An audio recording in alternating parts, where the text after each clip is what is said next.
So, ladies and gents, the numbers are in. We have Ant-Man and the Wasp: Quantumania, over $200 million worldwide. Is it good or is it bad? We'll take a look at the numbers, the financials, and we will decide. Oh yes, diving into that today. Hope you're well. Hope you're having a great start to your days, Monday, as it were. Please do hit that thumbs up button. Please do subscribe. Please do share the video. There'll be a lot of people that will be singing this as a huge positive element. It is actually good for the franchise, so we'll say that from the off. It is good for the franchise. This is the biggest opening of an Ant-Man film, basically. Or if you're looking at Ant-Man as a separate entity to Marvel. As a film itself, well, we'll sort of extrapolate that and dive into it. So again, hope you're well. That's my nice morning message to you. Anyway, let's dive into this. So, obviously, loads of people are sort of singing this film's praises. It hit $225.3 million worldwide. Now, Deadline's quite smart here. They do say, look, amid softness in the Asia Pacific, which is actually where they were banking on making pretty mega money on this. Again, a Hollywood Reporter notes here late yesterday, that it hit $118 million domestic. And they also say, and this is what I mean, this is why you can't trust Sunday numbers. They're like, oh, the Pix global start is nearly 240 million. No, it's not. 225 is not nearly 240. It's nearly barely, you're rounding up to the nearest 10, it's barely nearly 230, 240. Goodness me. Anyway, here we have it, right? Disney Marvel's Ant-Man and the Wasp: Quantumania has landed with an estimated $225.3 million global opening through Sunday. So the split on the Peyton Reed directed threequel is $104 million domestic. So it looks like, again, they were pretty overestimating that. Our Hollywood Reporter. $121.3 million from the international box office. And this is why it's important not to actually take a look at Box Office Mojo. Box Office Mojo does something really strange on a Sunday. Like, they had this over $300 million? Like, that's not the numbers. So don't trust Box Office Mojo until, you know, the following week, basically. Internationally, Quantumania is estimated to be 13% ahead of Ant-Man and 27% below Ant-Man and the Wasp on a like-for-like basis. Removing China from the comparison, the opening weekend for Quantumania is 52% ahead of Ant-Man and 5% ahead of Ant-Man and the Wasp. So isn't that interesting? China is the reason why it's 27% below Ant-Man and the Wasp, the second Ant-Man film. China. It didn't do very well in China. So the 4-day domestic start of $118 million is the third... Oh, sorry, it's the third best President Day opening weekend ever. But as we noted yesterday, the global debut is lower than pre-weekend offshore projections. They had this at like 250, 280, something crazy like that for worldwide. That's down to softness in Asia Pacific and also the deeper sci-fi elements that don't tend to play there, notably in South Korea and China. I wouldn't really say they're averse to sci-fi elements at all. I'm surprised by that. That's a weird thing for them to say. Anyway, the latter came in with $19.2 million, sharply off the low end of the expected range of $35 to $55 million. So in China, they were expecting $55 million and they got 19.2. Even if you're being... Yeah, I mean, that's really bad. You know, this is just an individual breakdown. Now, they say this. There's also a sense that there may be some fatigue after the Chinese New Year movies.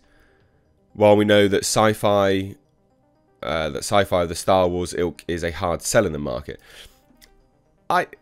Chinese New Year was a while ago. Like, quite a while ago.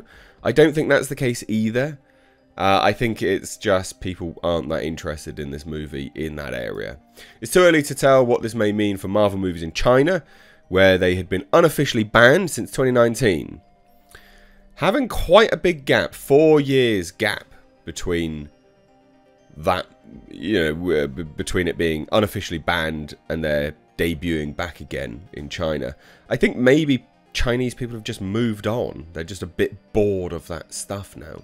Maybe there is an element of that. And you also got to remember, like, how much stuff has happened in the Marvel universe from there to there, from 2019 to 2023, this now being the start of a new phase. They would have missed most of Phase 4, wouldn't they? 2019? Yeah, they would have missed most of Phase 4. So there could be an element where people have just felt so disconnected from the franchise. They're like, well, why would we watch this now? Which goes back to the interconnected element actually being a pretty big detrimental factor. Europe played strongly, with the UK particularly remarkable at $10.9 million. That is pretty big, actually, to be fair, for this film. So the top 10 opening markets worldwide: China, UK, Mexico, Korea, Australia, Indonesia, Germany, France, Brazil, India. I'm surprised Australia is not higher. In IMAX it did really well, $24 million globally, 28% higher than the combined worldwide openings of Ant-Man and Ant-Man and the Wasp. So they did really well with that. Now, I don't want to get into the other breakdowns of anything else here, but if we're looking at this film being a success or not, we have to take a look at the budget. The budget of this film will be a pretty key factor of whether, you know, $225 million is good or not. So it had a reported budget of $200 million. $200 million reported budget from most sources. That's what we can gather. This would have had a very, very big marketing campaign. So even if you're erring on the side of caution and being like, oh, well, you know, we'll just say 50% of its production budget, which it wouldn't have been. It would have had significantly more than that. So $300 million. You have to make at least, well, from theatre cuts, you basically average it out at 50%. Some markets are different. Some markets are 40, some are 17, some are like 70 in terms of the theatre take, and then, you know, obviously the studios take home from that. So you average it at about 50%. Yeah, it's not made any money yet, basically, because lots of people are singing this praise. They're like, oh my god, it's amazing, you know, it's done so well. It hasn't done well yet. It hasn't done well at all yet. Where was the article that I saw? They were like, ah, this has done so well. Oh, here you go, this article here. It conquers. Ant-Man and the Wasp conquers franchise best opening weekend. Wow, man. Yeah, that's done well, hasn't it? Oh, it's done, wow, 225.3. And you'd think, wow, yeah, $200 million budget, it's made so much money. It's not. It's not made any money yet, actually. It's literally made no money at all. So, is this a success at this point in time? No, not yet. Black Panther Wakanda Forever barely made money. I think it made probably about $50-odd million. $50 to $90 million, all said and done. So it's not doing particularly well. This film's an interesting one to take a look at here, because this hasn't moved. Just as an FYI, this has been 84% the whole time, even though these verified ratings have doubled. Doubled! And for that not to move, that's a little bit suspect. It's been locked, ladies and gents. It's been locked. Very, very sus. 82%. Now, it's actually worse if you start taking a look at, what is it, Metacritic. So Metacritic, it's a much better indicator of whether this film is fairly judged. So you got 48%, user score 6.1.